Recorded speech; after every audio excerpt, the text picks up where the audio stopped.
There's something in the water in Arizona, and for some reason, it's gotten to a point where we can talk about Taylor Hall in a video like this where things are so weird, but apparently they're progressing forward. If you don't know what I'm talking about, we're referring to Taylor Hall, who is an upcoming UFA. He is supposed to be, assuming he hits the free agent market, the biggest free agent catch of this year's free agency class. What Artemi Panarin was last season and what John Tavares was 2 seasons ago, Taylor Hall is supposed to be that this year. And after getting traded to the Arizona Coyotes from the New Jersey Devils, there was heavy speculation that indicated that Hall probably was more likely to hitting that free agency period rather than re-signing and staying with the desert team. However, we have ourselves a few interesting articles and quotes from guys like Elliotte Friedman that go over just the weird situation that's going on in Arizona right now.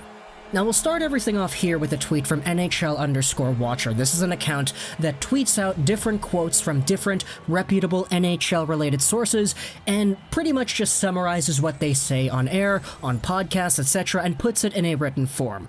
Darren Dreger, on the most recent Insider Trading episode, reports that Taylor Hall and the Coyotes president and CEO Xavier Gutierrez had a friendly dinner just to get to know each other.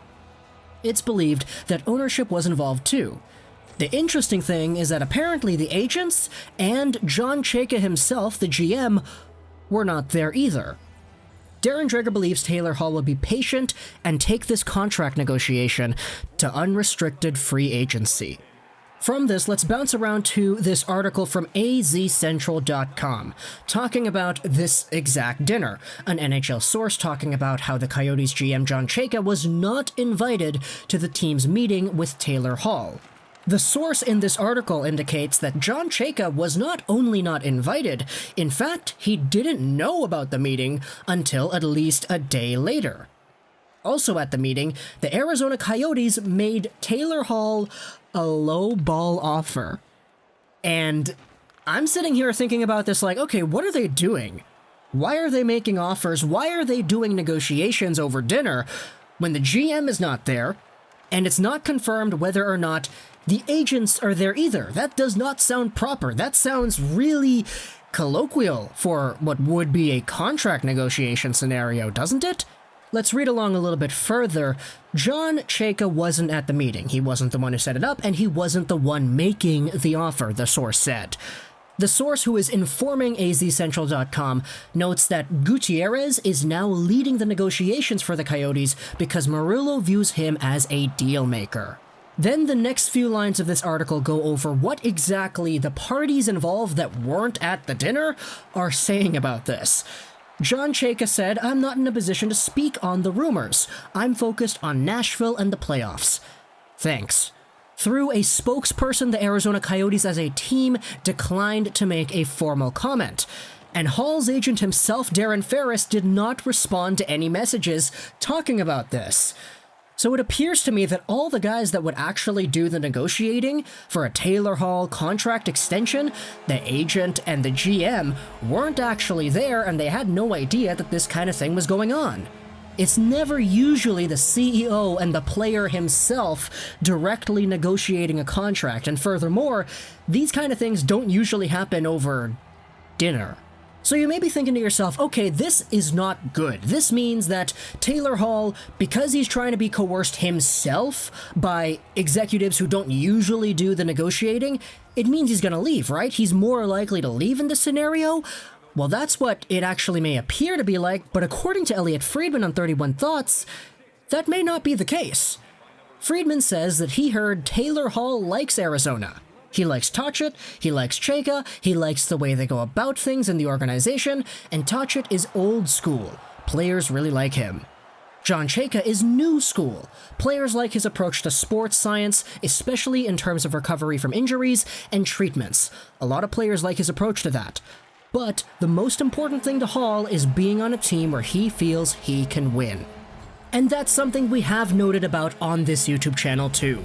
The previous video on this channel that mentions Taylor Hall goes over a few Elliotte Friedman comments where he noted how just because Taylor Hall is a free agent doesn't mean he'll be looking for a team-friendly deal.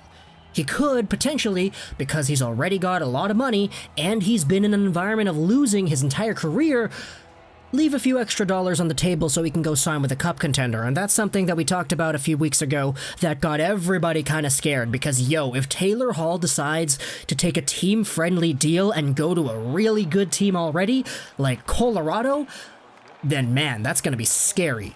But if we backtrack to the Arizona Coyotes and we talk about what actually happened with them, we noted how, according to sources, there was a lowball offer made at this dinner between Gutierrez and Taylor Hall. Elliotte Friedman on the same 31 Thoughts podcast heard that the Coyotes made that offer too. According to the tweet here, it's an offer that was made to Taylor Hall that in no way would get done. Friedman says he thinks it may be in the $7.5 million range. This would presumably be on an 8-year term, and it would lock him up till Taylor Hall pretty much wraps up his hockey career, I would say. And to some, that may seem like somewhat of a bargain because, Taylor Hall could probably ask for $9 or $10 million and he probably would be able to get it, according to some individuals. But others may see this as a little bit expensive. The fact is, there's a flat cap now, and Taylor Hall was only really a superstar for 1 year out of the many years that he has been in the NHL. Does he have the potential to continue being a superstar? Yes, he absolutely does. But at the same time, $7.5 million, it's certainly not the same as top-paid wingers in the league like Marner, Patrick Kane, and Artemi Panarin. So you would imagine that if Taylor Hall went the free agency route in general, he probably would be able to get a little bit more money from some other teams. Unless, of course, he decides to go with a team that already has limited cap space and one extra spot in their left wing position and signs with them for a cheap deal because he wants to win a cup. But the sentiment that we have been hearing over the past few weeks has been kind of consistent.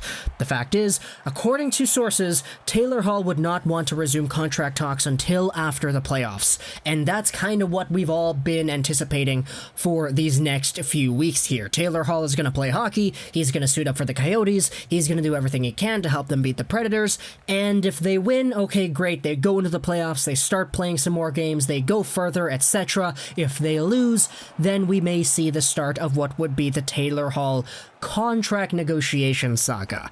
But that's kind of when it's supposed to start, right? Not now, over a dinner with the CEO without your agent and the GM present? That's just so weird to me. And it's so unorthodox to the point that I don't really know what to expect out of this Taylor Hall situation. I'm going to be honest, I thought he was going to be a free agent this entire time.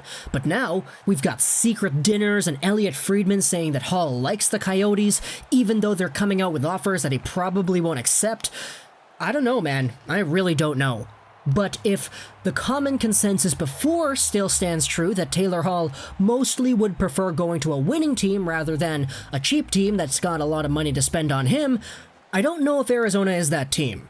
I don't know if I would be confident in saying that Arizona has a legitimate shot to get to, let's just say, the Western Conference Finals again like they did a few years ago.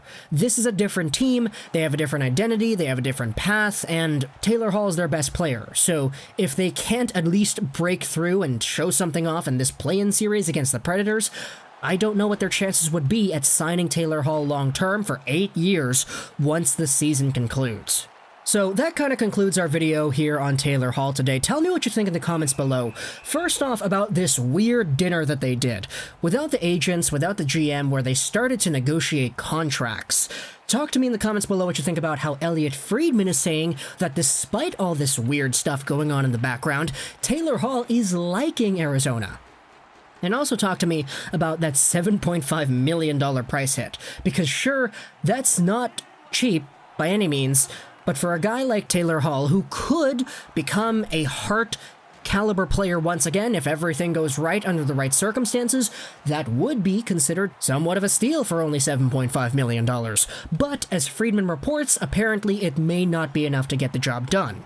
Tell me what you think in the comments below, because obviously the situation is so weird. It's why I felt like I wanted to make a video about it again here today. Because now I'm just thinking about all the other teams. Maybe 7.5 isn't enough to sign Hall with the Coyotes, but what if it's the Penguins or the Avs making that kind of deal? Does that increase the likelihood of him saying yes because they're better teams than the Coyotes are? In my opinion, it definitely does. But tell me what you think in the comments below. I hope you enjoyed this video. So that's 99, and bye.